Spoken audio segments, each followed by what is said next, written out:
Hi class, this is chapter 7, Thinking and Intelligence. We're going to be looking at the cognitive psychology topics regarding thinking processes, events, schemas as a whole, certain concepts and artificial natural concepts. What do they mean? Including intelligence. What is intelligence? Is it inherited or is it learned? And also like some of the cognitive psychology related subtopics with regards to all of the thinking process. So let's deep dive into the topic. Well, thinking, as you could see in these pictures depicted here, is an important part of human experience. So nobody could say that they haven't been thinking without, they haven't been spending a minute without thinking anything. Sometimes it's a problem. Sometimes it helps us go around the world to really figure out what we need to do and how we really need to, problem solve, find, solutions, navigation to certain places. So starting from simplest to more complex problems, you always need to problem solve and you always need to find your way around this world. And starting with the day one, you are doing that. And as your brain develops, your thinking and the level of thinking becomes more sophisticated. And thinking is an area in psychology study. Those are some paintings by famous painters, like The Thinker is the most famous one by Auguste Rodin. That's actually been very famous, and usually there are some replications of this sculpture all around the world. And this is all about the fascination of human thinking. Usually the chapter focuses on the higher level cognitive processes which contribute to our distinctiveness, which makes us different from, let's say, we share about, I don't know if you knew, but we share about 99% of our DNA with monkeys. And that 1% difference is probably this. So there's a lot of difference compared with the monkeys and humans. And yes, that kind of 1% difference seems to be a lot, thinking about the complex cognitive process that humans are equipped with. Cognition means thinking. It involves perception, as you remember from earlier chapter, knowledge, problem solving, judgment, language, and memory. How we integrate, organize, and utilize our conscious and cognitive experiences. Again, sometimes even without the awareness of the unconscious work that the brain is doing. And yes, these are all very complex. And we remember in our biopsychology chapter, the brain and the nervous system does these thinking in millions and millions of neurochemical connections. So remember, this is a very complex process physically and cognitively and emotionally, and it happens in milliseconds and without us even knowing how it comes about. When you go into the processing of the sensations, as you remember also from the chapter on sensation perception, there's always information coming in from your five senses. And yes, that comes in, and then that kind of is processed under emotions and memories, and is usually converted into thoughts. And yes, those memories and emotions could be happening anytime in your life, but then you remember an occurrence when you have a memory of, let's say, an experience, you always refer to your, processing system. So again, the brain, as we already said before, it's a very complex organ, and yes, it brings about so many complex processes that we usually name as thought and thinking process. Cognitive psychology as a concept is a field of psychology is dedicated to examination of how people think. And again, how and why we think the way we do. Remember, behaviorism is involved only in the behaving, how do we behave the way we do. And cognitive psychology is about how we think the way we do. And usually the interactions between human thinking, emotion, creativity, language, problem solving, in addition to some other cognitive processes. And the brain, as you remember in the slide just before this, it pulls information from emotions and memories. Emotion and memory actually are very influential on our thoughts and behaviors. When you remember something, when you feel something, that leads to a certain thinking and behavior. And yes, that actually leads you to remember your assignment with behaving in certain situations. There's always emotions and memory involved in these kinds of reactions. And concepts are categories or groupings of linguistic information. Usually we call them as, we represent them as images, ideas, memories, or life experiences. They are complex and abstract.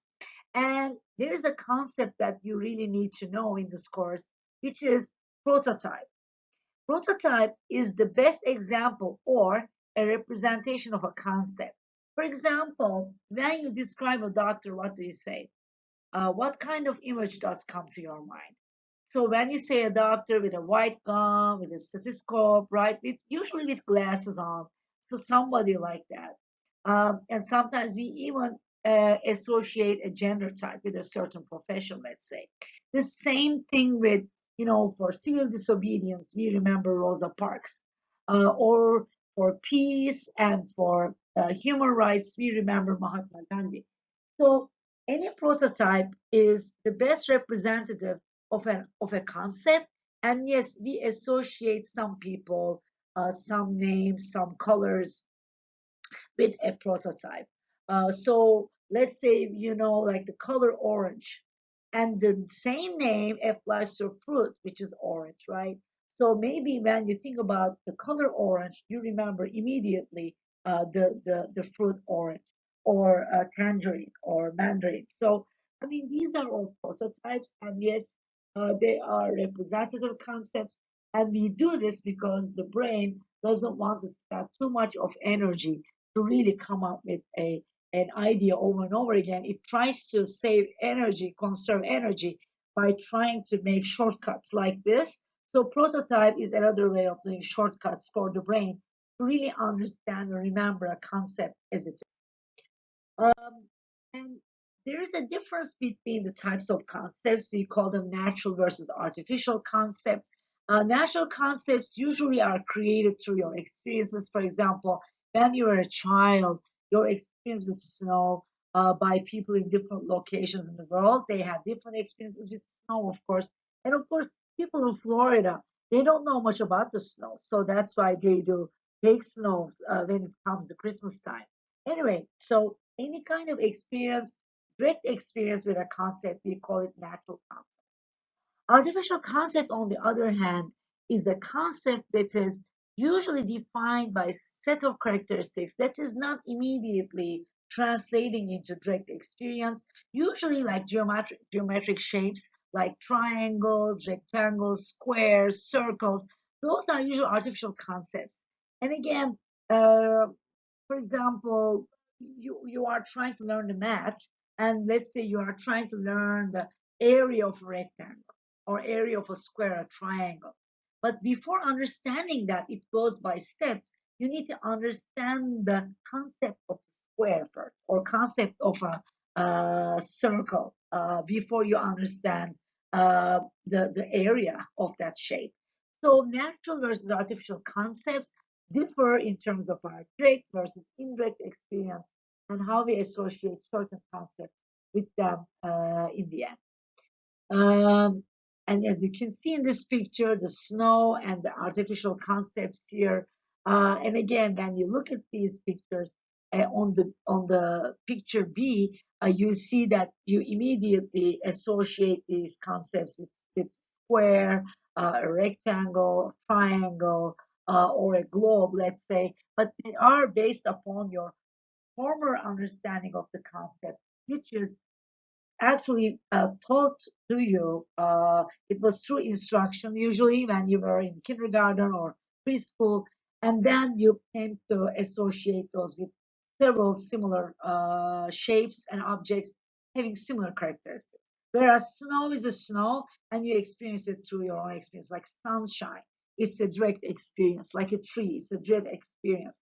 So these you learn through your direct experiences and you come to associate all the trees after that with your experiences that you had acquired prior to your experience. So, schema. So, what is a schema? Well, schema is a related term. It is a mental construct consisting of a cluster or a collection of related concepts. Usually, it's a method of organizing information that allows the brain to work more efficiently.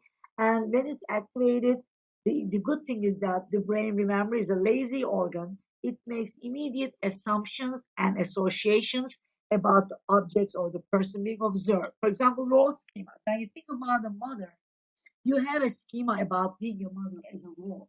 Maybe you think about the mother in the kitchen because your mom was always cooking for you. Or when you think about a teacher, you always think about this blackboard, right? The blackboard and the chalk and the teacher, because those were like your very first associations of a concept around this role. But again, when you have your schema, it's easier to recognize people's roles. Let's say when you see somebody working in a kitchen for her children, you immediately say, "Oh, this must be the mother."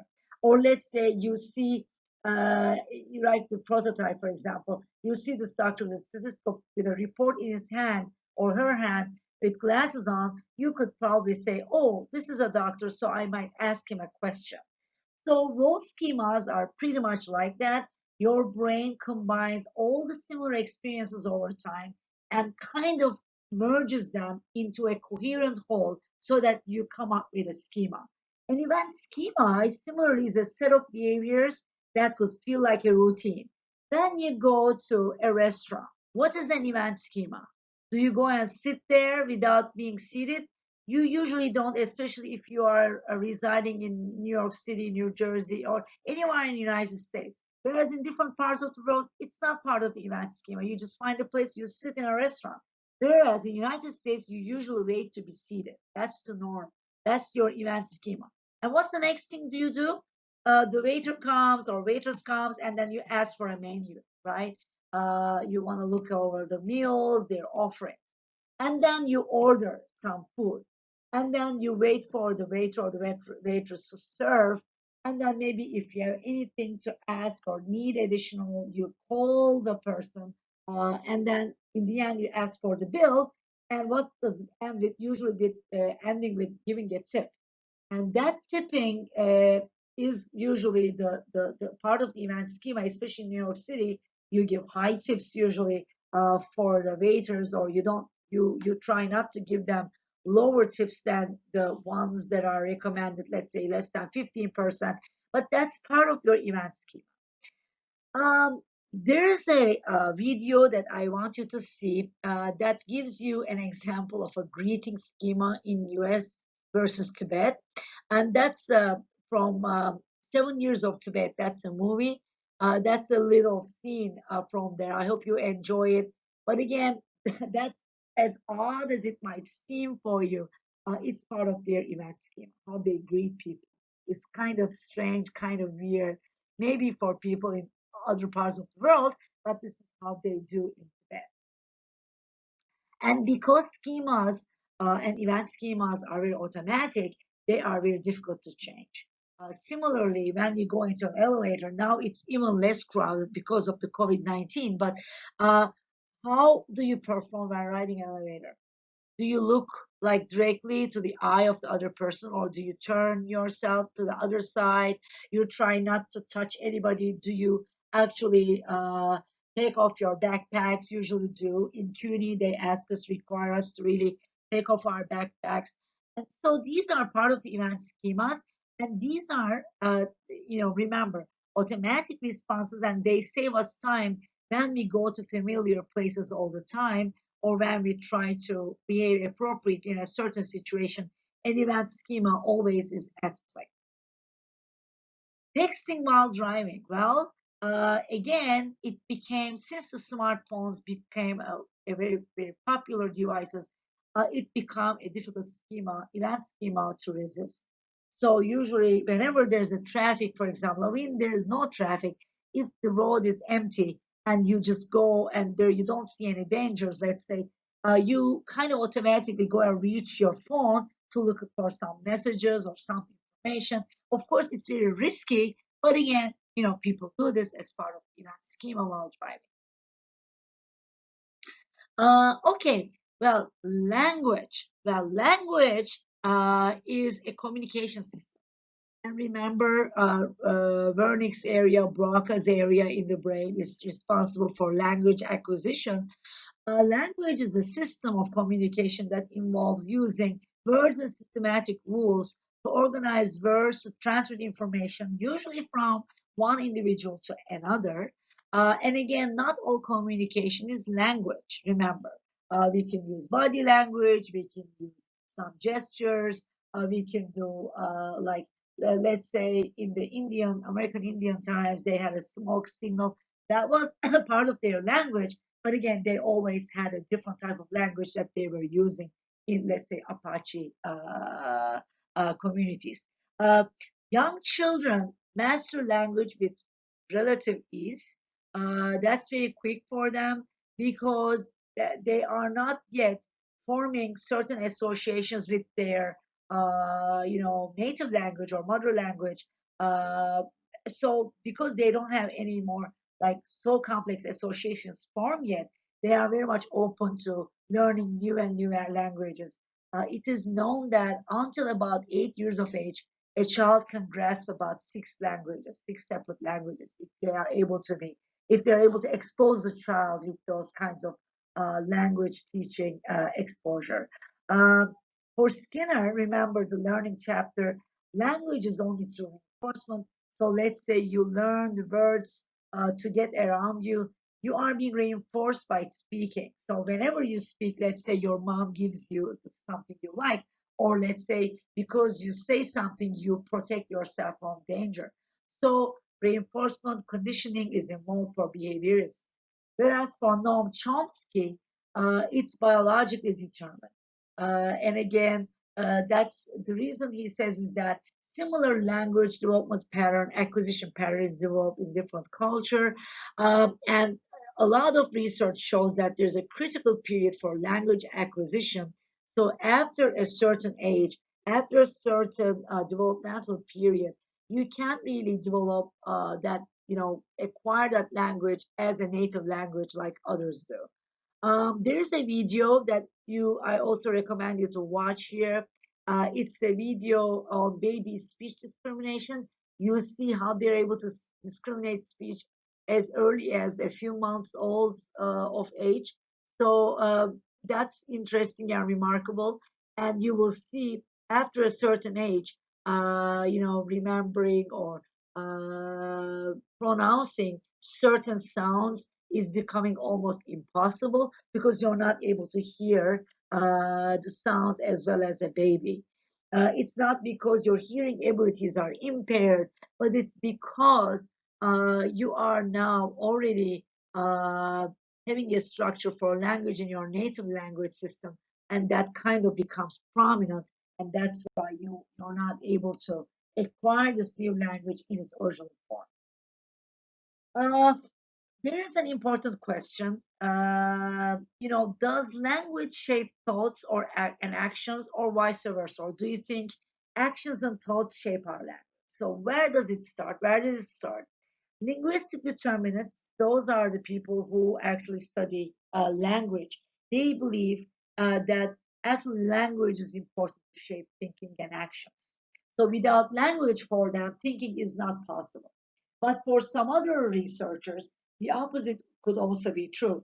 The thinking is kind of created in some form in human brain, and then it comes to forming a language. So this is an important discussion in the study of language, and this is still ongoing debate regarding which comes first and vice versa. Now, our chapter also includes the problem-solving strategies. Usually, what's a problem solve? What is problem solving? Well, problem solving is a plan of action used to find a solution. Different strategies have different action plans, right? So usually when we are trying to problem solve, we are trying to find a way out of a problem. Uh, there's there are different ways of solving problems. First one is trial and error. This is pretty simple for you to understand. You first go and do something, and then you make a mistake, and then you try to do something else, and then till you do the right thing, you continue. That's what we call trial and error, right? um, Algorithm. That step by step problem solving. It's like the instructions in your, let's say, gameplay. When you, let's say, you are using, going to, or maybe you just bought a device and you are looking at the instructions manual, and you kind of try to operate the device by step procedure. That's algorithm. That means you go step one, step two, step three, kind of. Heuristics are called general problem solving frameworks. Usually, working backwards, we could be sometimes, going from a solution to the problem. Let's say you are learning math and you know the answer to the math problem, but from the answer you're trying to figure out the solution. uh, that's called working backwards. And breaking a task into steps while you're studying, let's say you are breaking it into certain steps before the exam, so that you actually break it down into chunks of information, so that's more manageable, doable in the time that you have. So these are all the strategies, and I gave you, and this lecture slide is actually posted on our Blackboard separately under lectures. So you will be able to see this, and before you look at the answers, if you are experienced with Sudoku, you can look at this and solve this puzzle, and then look at how you approach this problem. What kind of strategies did you use? Trial and error, maybe algorithm, or maybe heuristics. Who knows? So when you do something like that, try to understand what kind of problem solving strategies you're actually using in this kind of exercise. Similarly, like, without raising your hand from the paper, without raising the hand, you are trying to connect the dots. And how do you do that? So when you try to figure out how to do this, you most probably are carrying out a certain problem solving strategy.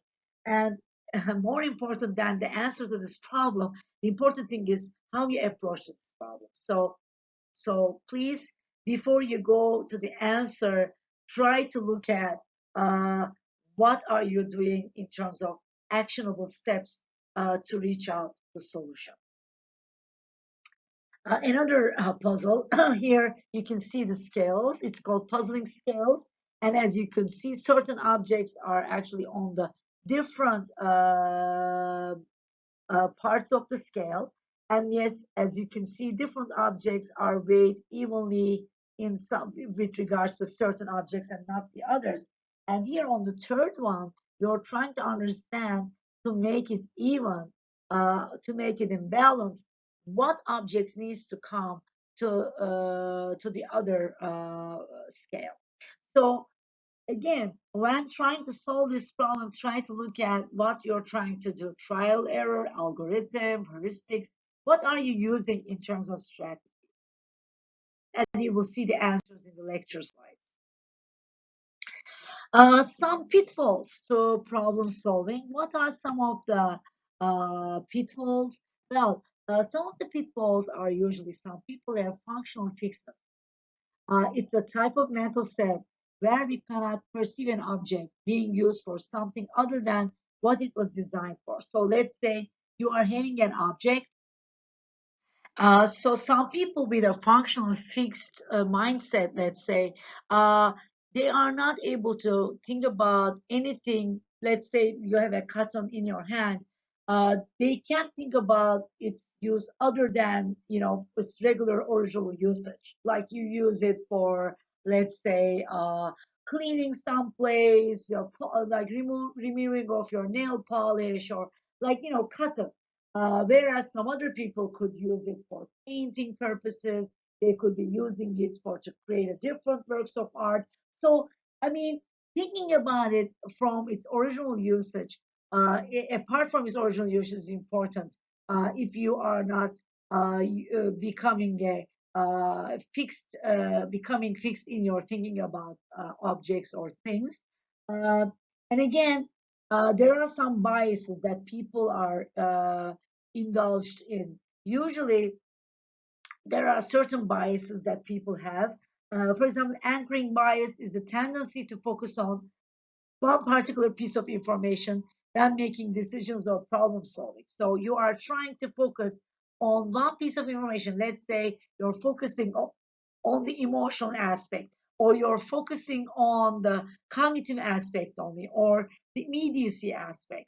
So that's anchoring bias. You're not incorporating all the pieces, but you're only focusing on one piece of information when making decisions or problem solving. Confirmation bias, you are focusing on information that confirms existing beliefs. That's what people do usually. Let's say you have a negative outlook for people from a different parts of the world. And when you see somebody from that part of the world behaving in kind of a negative manner, you say, hey, this is what I mean. I mean, I know that these people are, I have a negative outlook for them, and it is true. See how they behave. So usually the stereotypes, racism, discrimination is usually built upon these types of biases. Uh, Insight bias, well, belief that the event just experienced was predictable. Let's say you just had a connection with a friend who called you, like at that time in the day, and you said, "Oh, I knew she would call me," or "I knew he would tell me this." So that's insight bias. Although we may not really thinking about that prior to the occurrence, we just believe that it was predictable. Representative bias is usually stereotyping someone or something with unintentional or intentional. Again, representative means you are kind of creating certain stereotypes around, let's say, teenagers. So teenagers could be moody, they could be aggressive, they could be a little bit antagonistic. So you are making some stereotypic, connections, and you have a stereotype of a teenager. The same thing with different professions. Let's say professors. Let's say your experience with your teachers, professors, has been rough over time in the past. So whenever a you see a professor, you expect certain negative, exchanges, interactions between you and him or her because of your representative biases, which is stereotyping. Available heuristic, usually you are looking at an available precedent or an example that might be faulty to make a decision. So you are looking at your available experience to make a decision over something. Let's say people do this all the time. Let's say, you always have some negative experience when you are being called by somebody in a call center. Salespeople, like soliciting, they uh, they try to sell you something. They do solicitation, and each time a call center representative calls you for something, you immediately respond in negative ways because you know that they are there to sell you something. However, they may not be there to sell something. They could be giving you an additional information which will be useful for using your product, let's say. But because you have the availability heuristic in your mind, you remember those experiences, and those memories are more important for you, and you remember those, and you base your decisions on those kinds of experiences and or memories. So pitfalls to problem solving: functional fixation, anchoring bias, confirmation bias, insight bias, representative and bias, and availability heuristic. Okay, now let's come to a little bit on the intelligence. So everybody is actually discussing what intelligence is, how it's formed, how it comes about. Is it nature versus nurture? How much is it from birth? How much is this from learning? The first tests belong to the famous psychologist who was from France, Alfred Binet. He had developed intelligence testing, and this is from his earliest depictions of an intelligence test question from 1908. And children were tested about making a decision about which women or ladies are prettier. And they were looking at these different pairs of pictures, and they were deciding on the beauty, the level of being pretty of these pictures. What is intelligence? Well, intelligence is an abstract word, of course. It's from a cognitive psychology. We believe it exists, and yes, but we don't measure it directly. Usually, measuring intelligence is not happening straightforward. You can't really say, "Hey, an intelligence test, so let me take it." Nobody can give you an intelligence test because you want to. There should be a problem, let's say a learning disability problem or adjustment problem in school. There has to be some kind of a symptom for you to take an intelligence test, or so for people to actually decide on intelligence tests for you. So we don't really measure it for people who want it. The only way is, the only way we can understand intelligence is through looking at some acts that the individual generates. And throughout the history of usually Western civilization, it's been described in terms of knowledge and reasoning. So experts in psychology has divided intelligence into two main categories: verbal ability and problem-solving skills. And intelligence lies in the concepts of individual differences and assessment. So intelligence tests actually measure two things: verbal ability and problem-solving skills. Usually, these differences mean consistent and stable ways in which people are different from each other. And psychometrics is the field in psychology that actually involves the assessment of individual differences in the form of intelligence, in the form of personality, in the form of memory, all these different types of processes in human cognition and thinking and emotion. Very first tests were developed by the Chinese as formal oral tests of knowledge as early as going back to 22,000 BC. So it's like before Jesus, 2,200 years. The earliest tests were with Chinese. So what is a mental age? What do we mean by the mental age? Well, Alfred Binet developed the concept of mental age. It's mainly your level of mental development relative to the others. So it's your mental development relative to the others. And the term intelligent quotient was developed by William Stern in 1912. So an IQ consists of your mental age divided by your chronological age multiplied by 100. So let's say your mental age by your IQ test happens to be, let's say, 130. Uh, and your chronological age is like, let's say, is your, or I'm sorry, like let's say your mental age is similar with your chronological age. So it's measuring 30, you're 35 years old, and your mental age also calculated as 35. When you divide 35 with 35, you multiply it with 100, and you come up with 100 as a score. That's a normal intelligence score. You are like in your age range. However, let's say your mental age is 45 and you're 35 years old. Or let's say your mental age is 20 and you're only 10 years old. Then what happens? Your IQ becomes 200, which is really a tough number to reach. But again, like it's much higher than the 100, which is a normal age. It's mostly in the gifted range of individuals. Albert Einstein and some other like writers and people who were philosophers in the history were supposedly having higher IQs, usually in the gifted range. Um, Usually, like it was defined as general or a number of specific abilities. So some people expanded the intelligence concept and they said, it could be general and specific abilities altogether. For example, David Wexler, who did the Wexler scale for intelligence, he taught it in terms of general and specific abilities combined. Of course, composed of problem solving, composed of, let's say, verbal abilities. Hurston in 1983 has proposed multi-factor theory, which proposes that it consists of 7 primary mental abilities: verbal comprehension, number ability, word fluency, spatial visualization, associative memory, reasoning speed, and perceptual accuracy. So these are actually some approaches by some psychologists who look at intelligence from a multidimensional perspective.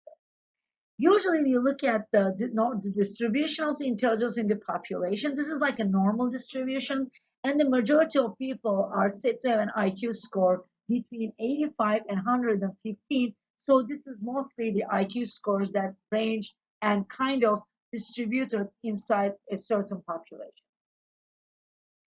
When you look at the nature versus the nurture, when you look at this graph, you can actually see that most of the intelligence is genetic based.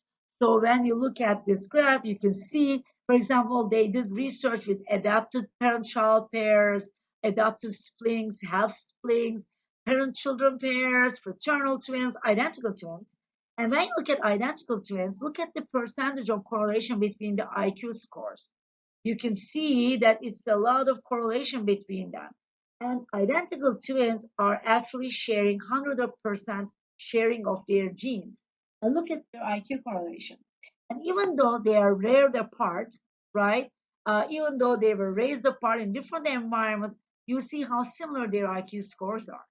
So this shows us mostly that the importance of the genetics is big and large when you think about intelligence or intelligence as a concept as a whole. Sternberg's theory, as you remember, psychology is composed of all these theories, and Sternberg's theory identifies 3 types of intelligence: practical, creative, and analytical. And yes, practical intelligence, usually people who we call street smart and people who have common sense. People who do not necessarily have related education, but who are really knowing how to get around the world easily because they have a lot of experience and they know how to get away from problems because of their experience and their knowledge of the outside world. Creative intelligence, imaginative and innovative problem solving, usually occurs with people in marketing, people who are innovators, people who actually innovate objects and tools. They have creative intelligence. For example, Tesla founder Elon Musk, he mostly probably has a creative intelligence, or let's say deceased Steve Jobs. If he didn't have this creative intelligence, he wouldn't be able to create all these fascinating products of Apple. Analytic intelligence, usually academic problem solving and computation, happens with engineers mostly. And engineers and usually scholars, people who do research, are said to have these analytical intelligence, and they do a lot of problem solving and computation based on this kind of ability that they have. Part of it, yes, say genetics, part of it could be environment. Another theory, which is by Gardner. Well, Gardner is a Harvard professor who came up with this theory, and he came up with all different sorts of intelligence types.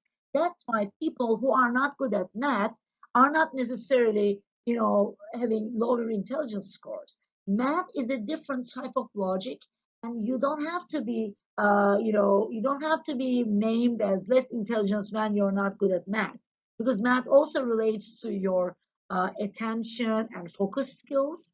So he called it math logic, number smart, right?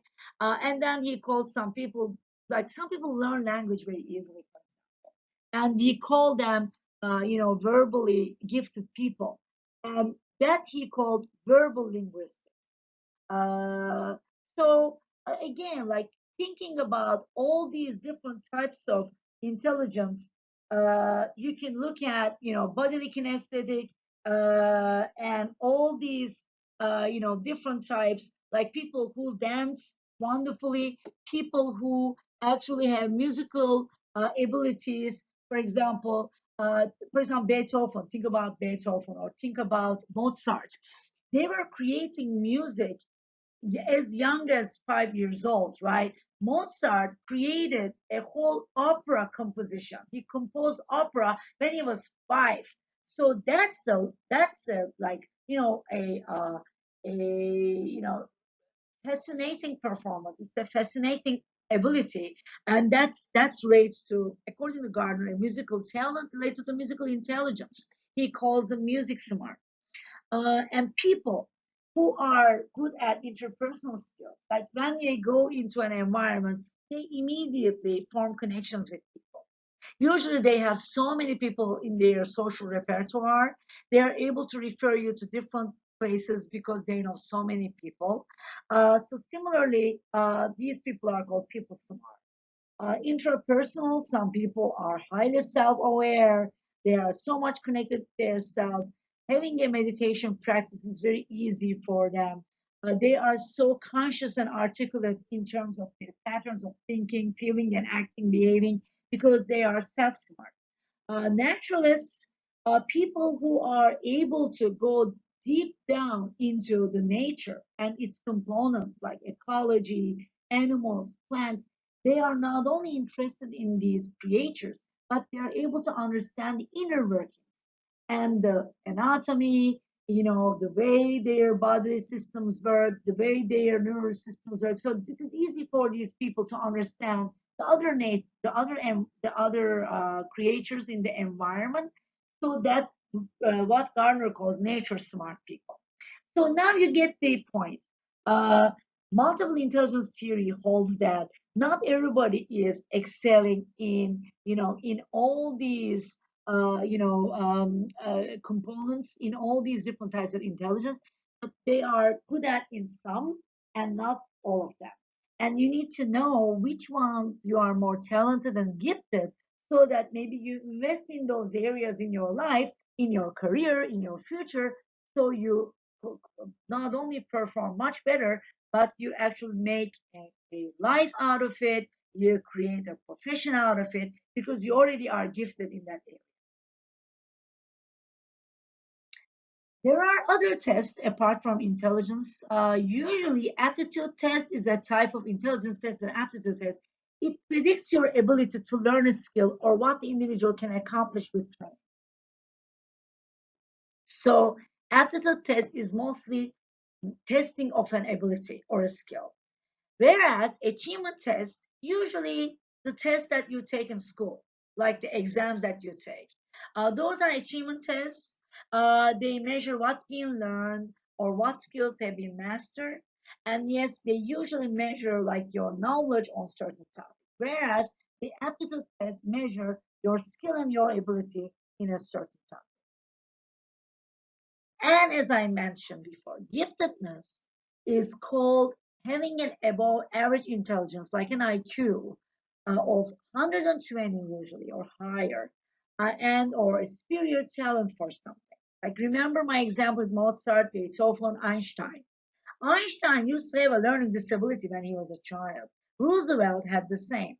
So it doesn't mean these people will not excel. They did excel. And think of Einstein. He was like the creator of the relative theory in physics.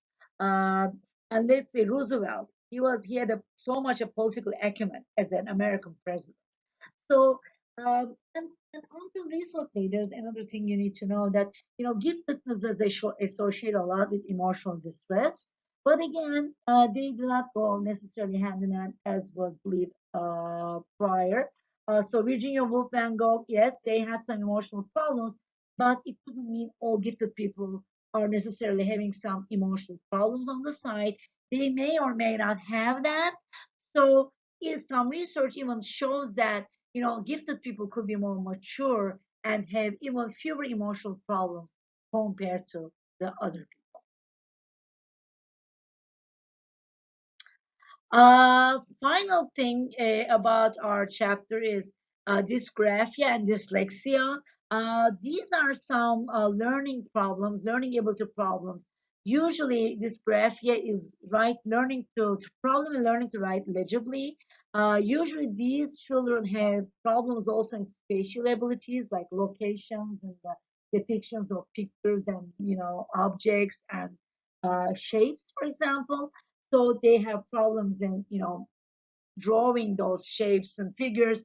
Dyslexia is the most common learning disability in children, usually inability to correctly process letters. So as you can see in the slide, writing teapot might be hard for a dyslexic children,